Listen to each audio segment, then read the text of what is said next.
नमस्कार मित्रों, मैं राम मोहन उपाध्याय अपने YouTube चैनल वेदिका उपाध्याय में आपका हार्दिक स्वागत करता हूं। मित्रों, आज की इस वीडियो में हम लोग उत्तर प्रदेश उच्चतर शिक्षा सेवा आयोग द्वारा आयोजित होने वाली असिस्टेंट प्रोफेसर परीक्षा में पूछे जाने वाले सामान्य अध्ययन के प्रश्न पत्र के संबंध में चर्चा करेंगे। उत्तर प्रदेश उच्चतर शिक्षा सेवा आयोग ने सामान्य अध्ययन का जो सिलेबस जारी किया है उसके पाँचवीं यूनिट में भारतीय संस्कृत की विशेषताएं नाम का एक टॉपिक है। तो हमें जो है भारतीय संस्कृत के अंतर्गत क्या क्या पढ़ना, एक बार मैं आप लोगों को यह बता देता हूं कि भारतीय संस्कृत के अंतर्गत सामाजिक पक्ष, आर्थिक पक्ष, धार्मिक पक्ष, कलात्मक पक्ष, साथ ही साथ प्रशासनिक व्यवस्था का भी हमें अध्ययन करना है। यह एक महत्वपूर्ण टॉपिक है। इससे संबंधित मैं लगभग 10 से 15 वीडियो अपलोड करूंगा। हमारा पहला प्रश्न है, भीमबेटका किसके लिए प्रसिद्ध है? तो हमारा सही आंसर है विकल्प ए, शैलकृत गुफा चित्रों के लिए भीमबेटका प्रसिद्ध है। भीमबेटका जो है एक प्रागैतिहासिक चित्रकला के लिए प्रसिद्ध है और मध्य प्रदेश के रायसेन जिले में अवस्थित है। और वी.एस. वाकड़कर महोदय ने जो है इस गुफा की खोज की थी, यहाँ के चित्रों की खोज की थी। और जो भीमबेटका के जो चित्र प्राप्त हुए हैं उनमें ज़्यादातर चित्रों के निर्माण में जो है लाल और हरा रंग का प्रयोग प्राप्त हुआ है। लाल और हरे रंग के छोटे से छोटे और बड़े से बड़े जानवरों के शिकार के साक्ष्य भी यहाँ से प्राप्त होते हैं। मानवाकृतियाँ भी वहाँ पे उकेरी गई हैं। हमारा दूसरा प्रश्न है, सैंधव सभ्यता का महान स्नानागार कहाँ से प्राप्त हुआ है? विकल्प ए हमारा सही आंसर है, मोहनजोदड़ो से जो है महान स्नानागार प्राप्त हुआ है। मोहनजोदड़ो वर्तमान पाकिस्तान के सिंध प्रांत में अवस्थित है और यहाँ से बृहत स्नानागार के साक्ष्य प्राप्त हुए हैं, जिसे मार्शल महोदय ने तत्कालीन विश्व का महानतम आश्चर्य बताया है।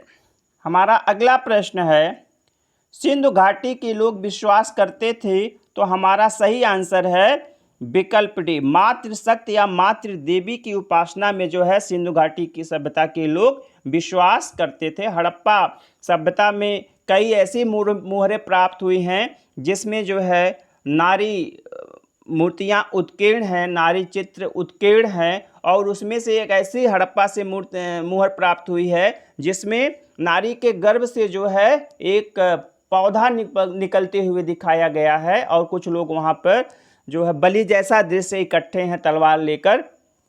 तो कहा जाता है यह उर्वरता की देवी थी। तो सैंधव सभ्यता चूँकि एक मातृ प्रधान सभ्यता थी और ज़्यादातर स्थलों से जो है मातृ देवी की मूर्तियाँ प्राप्त हुई हैं।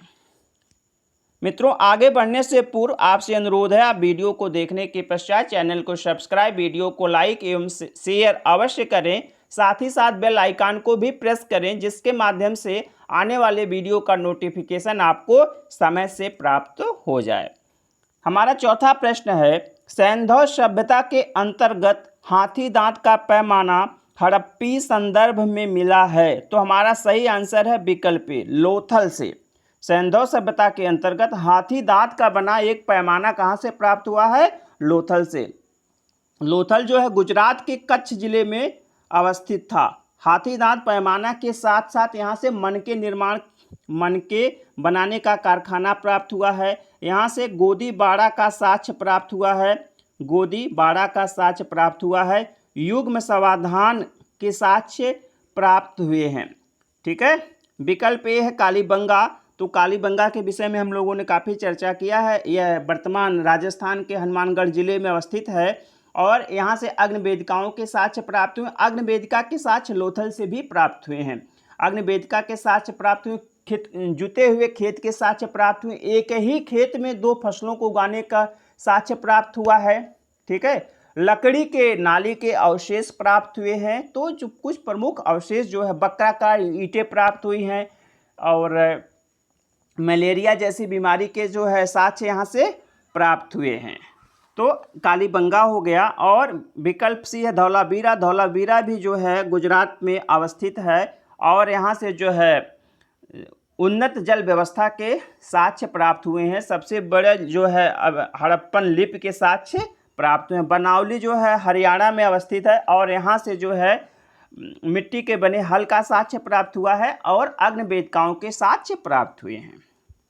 अगला प्रश्न है, एक उन्नत जल प्रबंधन व्यवस्था का साक्ष्य प्राप्त हुआ, अभी मैंने आपको ऊपर बताया है, विकल्प भी हमारा सही आंसर है। धौलावीरा जो है, धौलावीरा से एक उन्नत जल प्रबंधन का साक्ष्य प्राप्त हुआ है। धौलावीरा की खोज जो है 1993-94 के आसपास यहाँ का जो उत्खनन हुआ था आर.एस. बिष्ट के निर्देशन में। ठीक है। आलमगीरपुर जो है उत्तर प्रदेश के मेरठ जिले में अवस्थित है, हिंडन नदी के तट पर अवस्थित है और यह सिंधु सभ्यता का सबसे पूर्वी स्थल है। अगला प्रश्न है, निम्नलिखित में से किस पशु का अंकन हड़प्पा संस्कृति की मोहर पर नहीं मिलता है? तो हमारा सही आंसर है विकल्प सी, घोड़ा का जो है अंकन हड़प्पी मोहरों पर नहीं प्राप्त होता है। हड़प्पा सभ्यता के लोग घोड़े से परिचित थे, ऐसा नहीं कि घोड़े से परिचित नहीं थे, लेकिन किसी मोहर पे जो है इनका अंकन नहीं प्राप्त हुआ है, बल्कि जो है सुतकोटता लोथल से जो है इनकी हड्डियों और जबड़े के साक्ष्य प्राप्त हुए हैं। बैल, हाथी, भेड़, इन सब का जो है मोहरों पे अंकन प्राप्त होता है। हमारा अगला प्रश्न है, ऋग्वैदिक आर्यों की सबसे पवित्र नदी थी? तो हमारा सही आंसर है विकल्प सी, सरस्वती नदी जो है ऋग्वैदिक आर्यों की सबसे पवित्र नदी थी। अगर सबसे अधिक पूछा जाए कि ऋग्वेद में किस नदी का सबसे अधिक उल्लेख हुआ है, तब तो आ जाएगा सिंधु नदी का जो सर्वाधिक उल्लेख हुआ है, लेकिन सबसे पवित्र नदी पूछा जाए तो सरस्वती नदी हमारा सही आंसर होगा। हमारा अगला प्रश्न है, ऋग्वेद में किस नदी के लिए मातेत्मा, देवीत्मा, नदीत्मा शब्द का प्रयोग किया गया है? तो विकल्प सी हमारा सही आंसर, सरस्वती नदी के लिए ही मातेत्मा, देवीत्मा, नदीत्मा शब्द का प्रयोग ऋग्वेद में किया गया है, क्योंकि यह आर्यों की सबसे पवित्र नदी थी। हमारा अगला प्रश्न है, ऋग्वेद में किस नदी का सर्वाधिक उल्लेख है? तो विकल्प डी हमारा सही आंसर है। ऋग्वेद में सर्वाधिक किस नदी का उल्लेख है? सिंधु नदी का उल्लेख है। कहीं कहीं पे प्रश्न पूछ लिया जाता है कि ऋग्वेद के किस मंडल में जो है नदी सूक्त का उल्लेख है। नदी सूक्त जो है किस मंडल में है? तो तीसरे मंडल में, तीसरे मंडल में नदी सूक्त है। हमारा अगला प्रश्न है, बोगज कोई अभिलेख में निम्न में से किस ऋग्वैदिक देवता का उल्लेख मिलता है? तो हमारा सही आंसर है विकल्प इंद्र, मित्र, नासत्य और वरुण, चार देवताओं का उल्लेख जो है बोगज कोई अभिलेख में प्राप्त होता है। यह जो है 1400 ईसा पूर्व का है, 1400 ईसा पूर्व का अभिलेख है और उस मध्य एशिया वर्तमान अगर हम देखें तो यह कहाँ पे अवस्थित है? यह तुर्की में अवस्थित है। इससे संबंधित भी प्रश्न पूछे जाते हैं। बोगज कोई अभिलेख कहाँ पे है? यह तुर्की में अवस्थित है। इसमें एक्चुअली जो है दो कबीलों के मध्य जो है हितन्नी मितन्नी कबीले थे, उनके मध्य जो है एक संधि हुई थी और उस संधि में जो है इंद्र, मित्र, नासत्य, वरुण, चार वैदिक देवताओं को साक्षी बनाया गया था। हमारा अगला प्रश्न है, ऋग्वेद के किस मंडल को ऋषि मंडल के नाम से जाना जाता है? तो हमारा सही आंसर है विकल्प बी, द्वितीय से सातवें मंडल। ठीक है, दूसरे से लेकर सातवें मंडल तक को हम लोग ऋषि मंडल के नाम से जानते हैं और ऋग्वेद का सबसे प्राचीन मंडल द्वितीय से लेकर सप्तम मंडल तक ही सबसे प्राचीन है। ठीक है, और जो विभिन्न मंडल हैं इनकी रचना विभिन्न ऋषि मुनियों के द्वारा की गई है। हमारा अगला प्रश्न है, ऋग्वेद में कुल मंडलों की संख्या है? तो हमारा सही आंसर है ऋग्वेद में कुल मंडलों की संख्या कितनी है? कुल 10 मंडल हैं। हमारा अगला प्रश्न है, ऋग्वेद में सूक्तों की संख्या है? तो हमारा सही आंसर विकल्प सी, ऋग्वेद में कुल 1017 सूक्त हैं मौलिक रूप से, जिसको हम लोग साकल सूक्त के अंतर्गत रखते हैं। लेकिन बाद में इसमें 11 11 वाल खिल सूक्तों को भी जोड़ दिया गया था, तो जिससे इनकी संख्या 1028 हो गई। तो इसमें अगर परीक्षा में प्रश्न आता है तो ऐसा नहीं है कि 1028 आप जानते हैं और 1017 आ गया तो आप कहें नहीं तो गलत है। 1017 और 1028 दोनों हो सकता है, दोनों सही आंसर है, लेकिन दोनों एक साथ नहीं हो सकता है। ठीक है, मौलिक रूप से 1017 और वालखिल सूक्तों को लेकर 1028 सूक्त हैं। हमारा अगला प्रश्न है, शूद्र शब्द का उल्लेख ऋग्वेद के किस मंडल में प्राप्त होता है? तो हमारा सही आंसर है विकल्प डी। ऋग्वेद के 10वें मंडल में शूद्र शब्द का प्रयोग सबसे पहले मिलता है। ऋग्वेद के 10वें मंडल को मैंने आपसे कई बार चर्चा किया है, किस नाम से जानते हैं? पुरुष सूक्त के नाम से जानते हैं। और इसी पुरुष सूक्त में सबसे पहले चारों वर्णों का ब्राह्मण क्षत्रिय वैश्य का उल्लेख ब्राह्मण क्षत्रिय वैश्य और शूद्र का उल्लेख प्राप्त होता है। तो शूद्र शब्द का उल्लेख ऋग्वेद के 10वें मंडल में सबसे पहले प्राप्त होता है। हमारा अगला प्रश्न है, ऐतरेय एवं कौसुतकी ब्राह्मण किस वेद से संबंधित हैं? तो हमारा सही आंसर है विकल्प ए, ऋग्वेद। ऐतरेय और कौसुतकी ब्राह्मण जो है किस वेद से संबंधित हैं? ये ऋग्वेद से संबंधित हैं। जैसा कि मैंने आपको कई बार बताया है कि सभी वेदों के जो है अपने अपने अलग ब्राह्मण ग्रंथ, अलग आरण्यक, अलग उपनिषद हैं। सबका जो है संबंध किसी न किसी वेद से, चाहे ब्राह्मण हो, चाहे आरण्यक हो, चाहे वह उपनिषद है। तो ऐतरेय और कौसुतकी ऋग्वेद से संबंधित है। मित्रों, अगर इस चीज को और आपको डिटेल में पढ़ना हो तो मैंने प्राचीन भारतीय इतिहास के स्रोत नाम से लगभग मुझे लगता है 12-13 वीडियो अपलोड किया है। उसमें मैंने डिटेल में जो है सब कुछ बताया हुआ है। तो एक बार जो है आप प्राचीन भारतीय इतिहास के स्रोत की प्लेलिस्ट को देखिए, जरूर देखिए एग्जाम से पहले उसे। हमारा अगला प्रश्न है, वाजसनेयी संहिता संबंधित है। तो हमारा सही आंसर है विकल्प बी, सामवेद। वाजसनेयी संहिता जो है किससे संबंधित है? यह सामवेद से संबंधित है। हमारा अगला प्रश्न है, शतपथ ब्राह्मण संबंधित है। तो शतपथ ब्राह्मण विकल्प सी, यजुर्वेद से संबंधित है। शतपथ ब्राह्मण किससे संबंधित है? यजुर्वेद से संबंधित है। हमारा अगला प्रश्न है, जल प्लावन कथा का उल्लेख प्राप्त होता है। विकल्प बी, शतपथ ब्राह्मण में जल प्लावन कथा का उल्लेख मिलता है। हमारा अगला प्रश्न है, निम्न में कौन सा कथन असत्य है? तो ऋग्वेद के जो है उच्चारणकर्ता को या ऋग्वेद के पुरोहित को होता के नाम से जाना जाता था। सामवेद के पुरोहित या उच्चारणकर्ता को उद्गाता के नाम से जाना जाता था। लेकिन जो अथर्ववेद का पुरोहित या उच्चारणकर्ता था उसे अधर के नाम से नहीं जाना जाता था, बल्कि जो है उसे ब्रह्मा के नाम से जाना जाता था। और जो अधर होता था वह आपका आप यजुर्वेद से संबंधित था। वह यजुर्वेद का जो पुरोहित या उच्चारणकर्ता होता था। तो विकल्प सी आपका आंसर सही है। हमारा अगला प्रश्न है, और यहाँ एक चीज और यहाँ पे छूट गया, वेदत्रयी है। तो वेदत्रयी जो है 3 वेदों के समूह को कहा जाता है। ऋग्वेद, सामवेद, यजुर्वेद को जो सम्मिलित रूप से वेदत्रयी के नाम से जाना जाता है। जैसा कि आप लोगों को मालूम होगा कि जो वेदों में अथर्ववेद है सबसे बाद में उसकी रचना हुई है।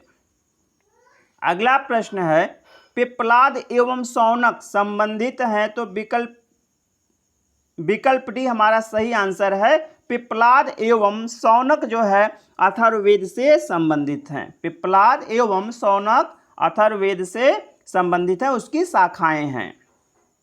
हमारा अगला प्रश्न है, याज्ञवल्क्य गार्गी संवाद का उल्लेख मिलता है। विकल्प बी, बृहदारण्यक उपनिषद में याज्ञवल्क्य गार्गी संवाद का उल्लेख प्राप्त होता है। विकल्प बी हमारा सही आंसर है।